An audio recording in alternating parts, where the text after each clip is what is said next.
Assalamualaikum warahmatullahi wabarakatuh. Waalaikumsalam warahmatullahi wabarakatuh. Good afternoon, Waalaikumsalam everyone. warahmatullahi wabarakatuh.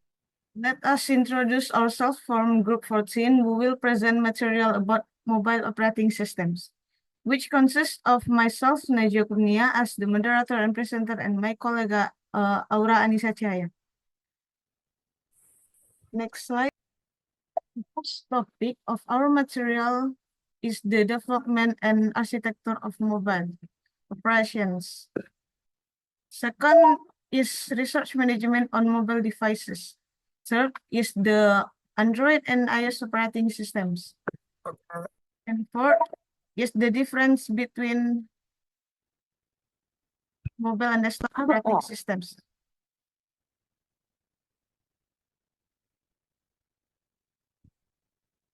First topic, if our material is the development and architecture of mobile operations. Mobile operating system have become one of the most fundamental aspects in the development is research management on mobile devices.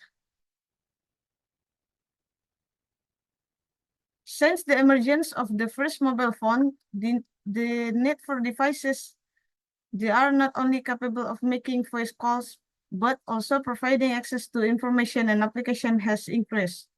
With the development technology, mobile phones have evolved into multifunctional smartphones that allow users to do various activities such as browsing, communicating via social media, and running productivity applications. Let's go straight to the first submaterial, namely the development and architecture of mobile operating systems. First, history of mobile. The BlackBerry is a mobile phone first released by Research in Motion in 1999.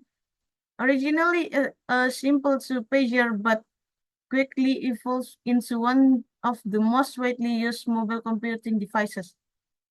The BlackBerry was used by companies to communicate with their employees remotely when it was launched worldwide. The BlackBerry's ability to send and receive email solved several important problems. PC Magazine ranked the BlackBerry as the 14th most important device of the last 50 years because of its popularity. Following the popularity of BlackBerry, Microsoft released Pocket PC 2000, its first operating system for mobile devices in 2000. In August 2005, many in the tech and electronics world were talking about Google's acquisitions of a company called Android. Android focused on developing software for mobile phones and was rumored to be working on a Linux operating systems. In late 2006, Google announced that it wants its search technology to have a significant presence on mobile devices. Mobile operating system. A mobile operating system is a software platform on which other programs called application programs can run on mobile devices such as personal digital assistants, tablets, mobile phones, smartphones, and so on. Over the years, mobile operating system design has undergone a three-phase evolution, from PC-based operating system to embedded operating systems to the current smartphone-oriented operating system in the last decade. Throughout the process, mobile operating system architecture has changed from complex to simple. The evolutionary evolution.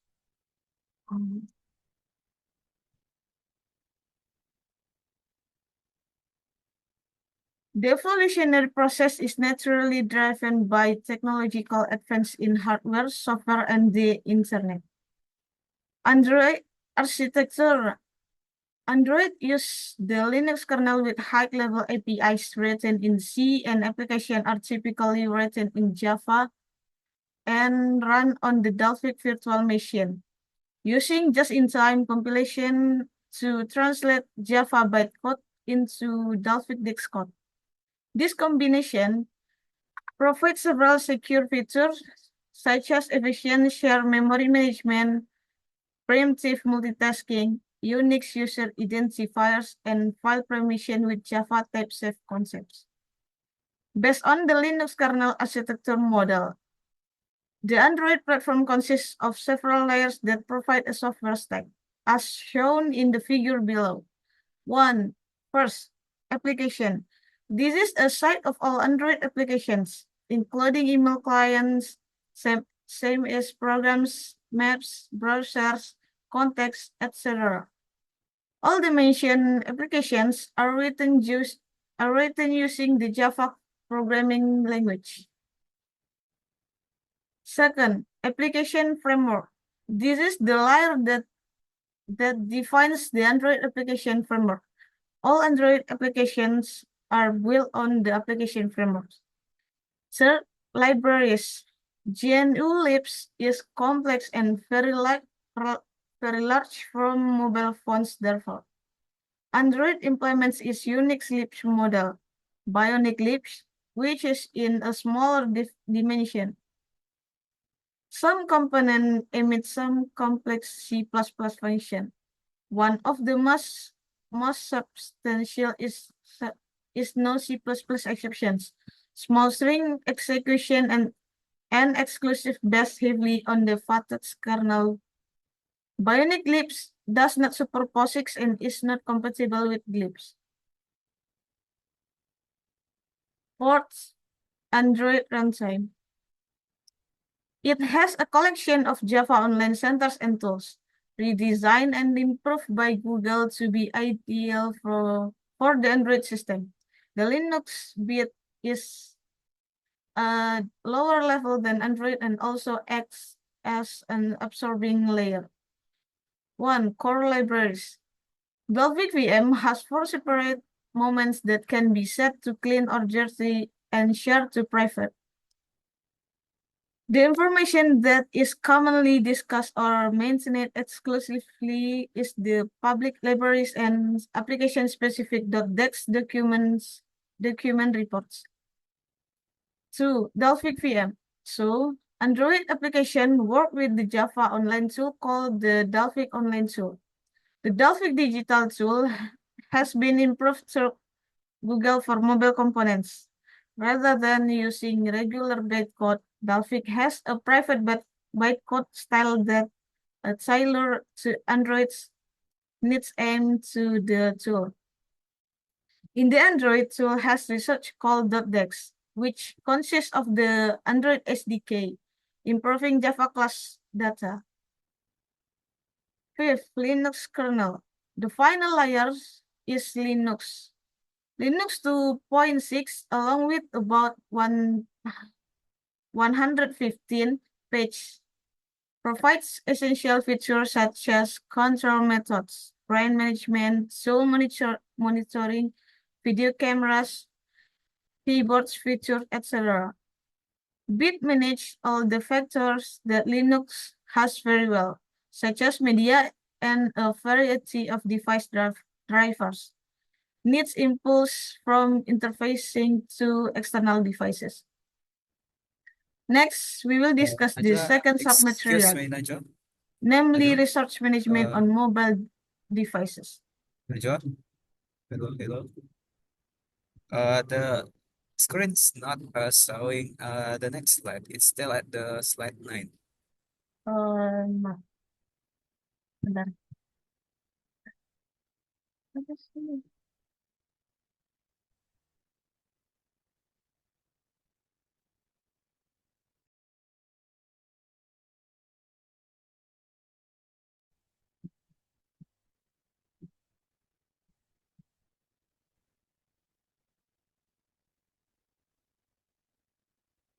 Next, we will discuss the second submaterial, namely research management on mobile devices.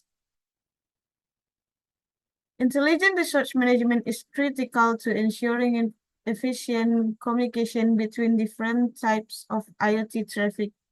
Both legacy and new will still meeting system requirements to expand the reach of IoT services. Innovative resource management solutions are needed, especially for scenarios where IoT devices need to utilize device-to-device or relay-based communication techniques. In some scenarios, the resource allocation problem may not to be mathematically well defined, e.g., due to the nature of the propagation environment, user mobility patterns. We may not be able to formulate an optimization problem, which motivates the exploration of new research allocation schemes. In this context, machine learning-based research allocation solutions would be a viable solution in such scenarios and should be able to adapt to the dynamic nature of IoT networks. Various correlate system parameters such as user position and velocity, propagation environments, and interference in the system can be taken into account to develop machine learning-based resource allocation methods. Techniques such as principal component analysis and key-means clustering can be used to group different types of devices so that available resource can be allocated according to the key OS requirement of this group or clusters. In general, the issues related to resource management in device-to-device system include session setup and management, channel allocation, and interference management in the underlying network. HEPNET also suffers from similar issues, namely co-tier and cross-tier interference. For centralized wireless IoT networks such as cellular networks, resource allocation is generally done by the base station based on the CSI of user or devices and the quality of service requirement. However, for distribute IoT networks such as machine-to-machine networks and ad hoc networks, there is no centralized control and users may not have channel statistics available for the entire network. For the next submaterial, my colleague will explain it.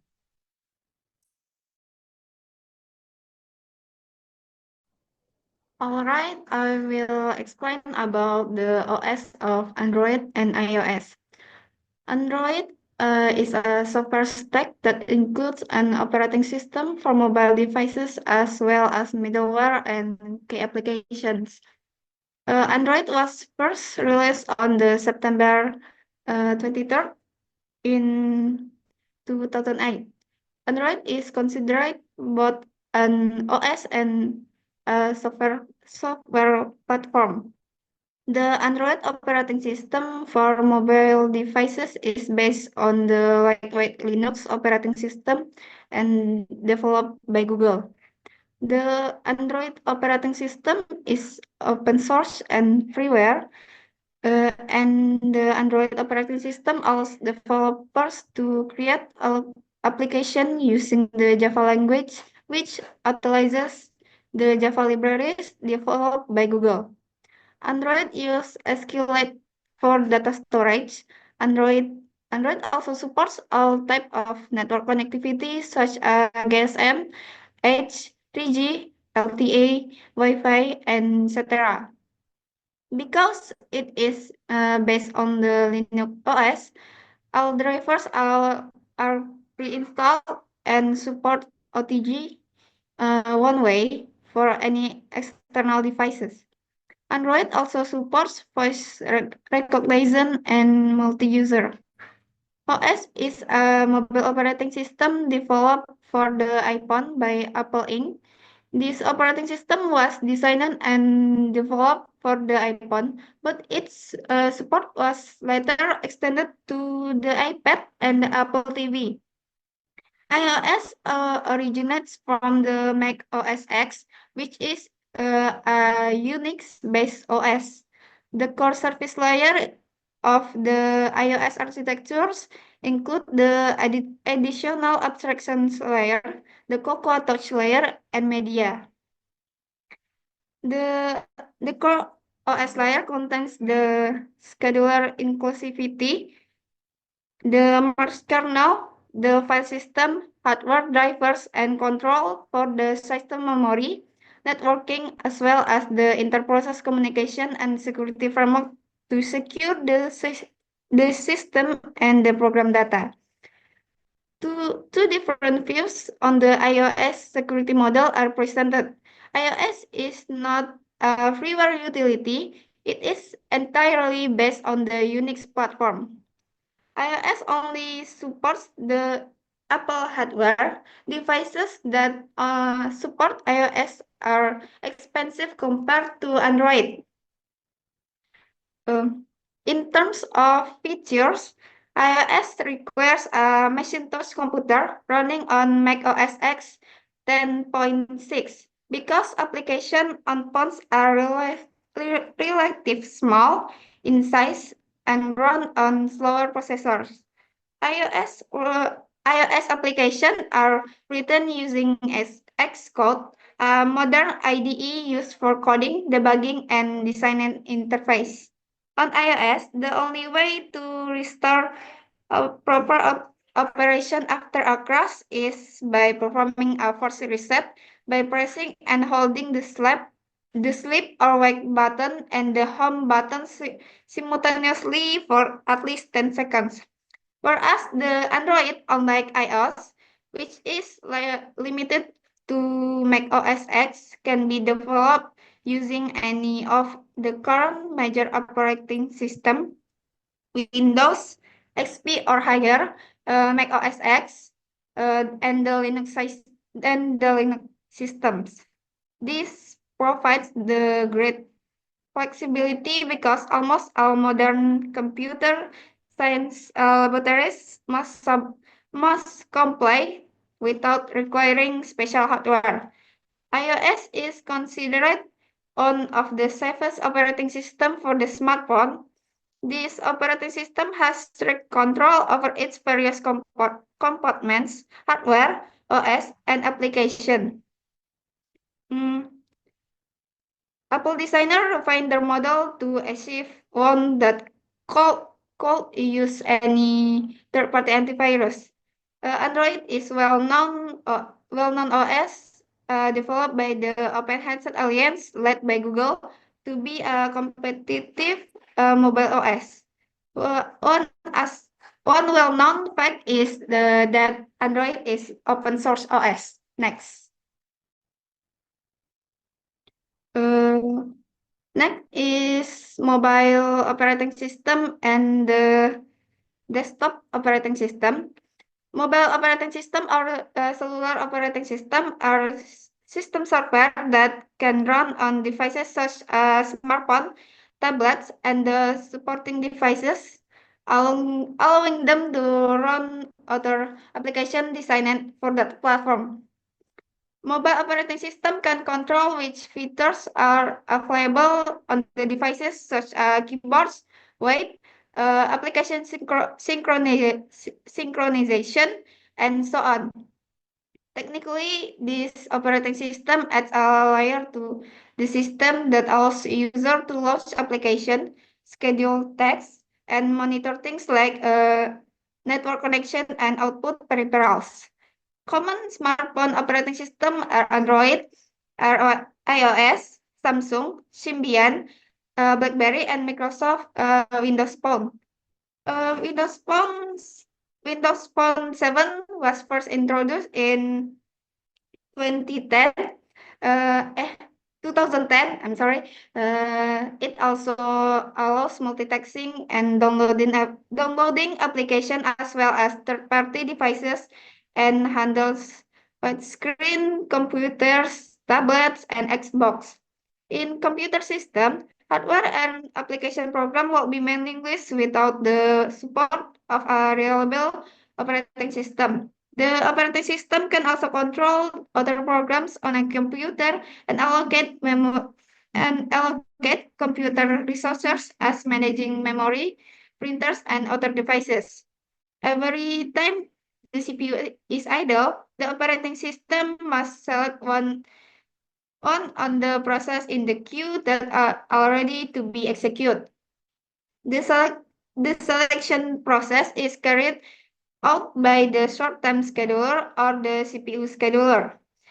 CPU scheduling is the process of determining which queue is already to be executed by the CPU. Scheduling manage the amount of the resources to work more optimally. There are two scheduling strategies, namely preempt- preemptive scheduling and non-preemptive scheduling. Preemptive scheduling means that another process can take over the time slice of another process. Meanwhile, the non-preemptive scheduling means that a process cannot be taken over by another process once it has been allocated its time slice until the process is complete. The time scheduling algorithm first first in, first out. This is the most commonly used scheduling algorithm, the simplest one, non-preemptive and non-prioritized. Uh, the second one is job first. Is a scheduling algorithm that is rarely used, non-prioritized, non-preemptive, and operates under the assumption that the process execution time is already known. Processes with the shortest time will be executed first, resulting in the high efficiency and the low waiting time. Third is round robin, is a preemptive scheduling algorithm that operates without priority. In this scheduling algorithm, the processor serves each process momentarily in turn based on the queue. And the last one is the shortest remaining first, is a preemptive scheduling algorithm with priority. Priority is based on the shortness of remaining process. The shortest remaining process is the higher the priority.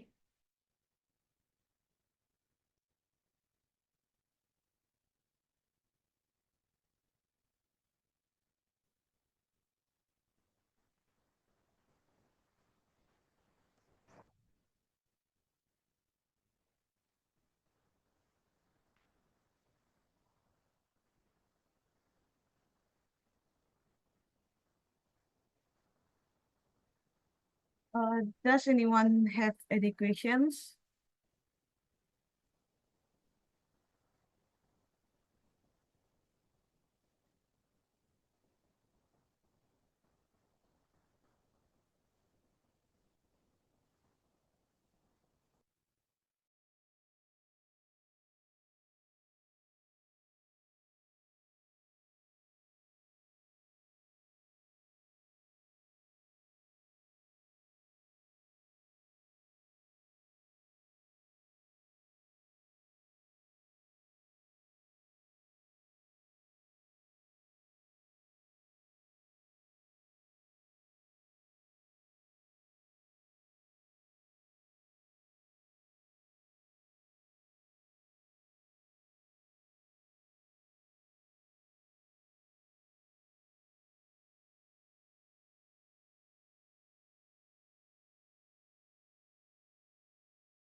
Does anyone have any questions?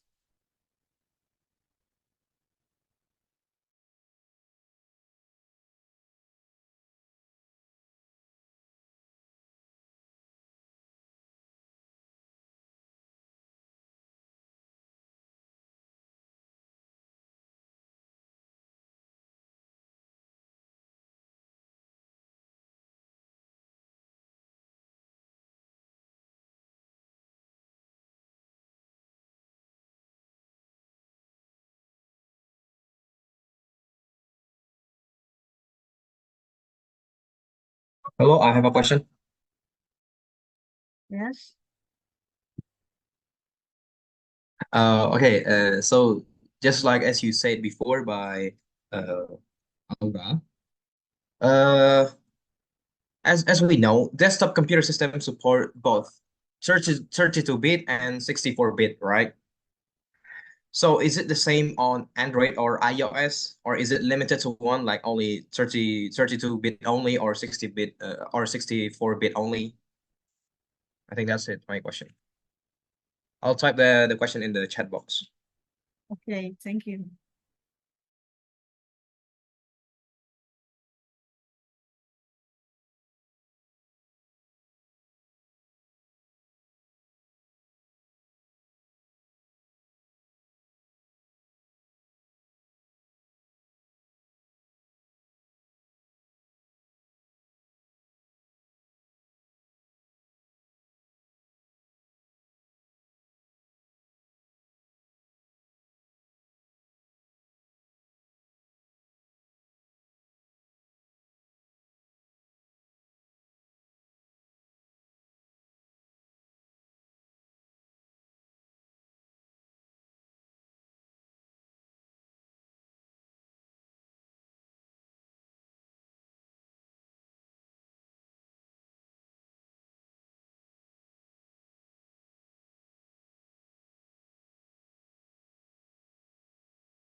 For Gaussian question, the computer system supports both I will answer. Yes, Android devices can support both those 2-bit architecture depending on the hardware and the Android versions. Do you need more? Or All right, I think that's answered my question, and thank you so much for your thank you so much for considering your time to answer my question. yes, of course.